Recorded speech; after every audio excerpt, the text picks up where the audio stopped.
হিন্দুদের হোটেলে খাবার খাওয়া যাবে কিনা, ইসলাম কি বলে? হিন্দু বা খ্রিস্টান বা অন্য ধর্মাবলম্বীরা যদি কোনো হোটেল, খাবারের হোটেল ইত্যাদি করেন, সে খাবারের হোটেল, খাবারের দোকানে যদি আপনি খাবার খান, সেটা জায়েজ হবে যদি সেটা হালাল খাবার হয়।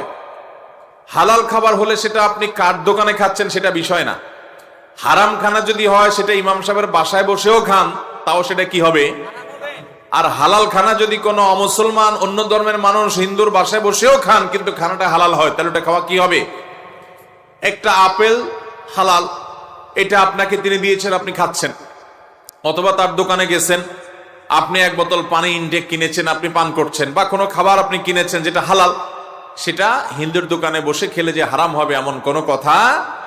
তবে যদি সন্দেহ হয় যে এই খাবারের মধ্যে কোনো হারাম নাপাক কিছু মিশায় কিনা, ধর্মীয় কারণে বা অন্য কারণে, যদি এরকম জোরালো সন্দেহ হয় এবং এরকমটি অহরহ মিশানো হয়, এরকম যদি আপনি জানেন, তাহলে তো সেটা আপনার তাকওয়ার দাবি হবে ওই সন্দেহপূর্ণ বিষয় থেকে দূরে থাকা।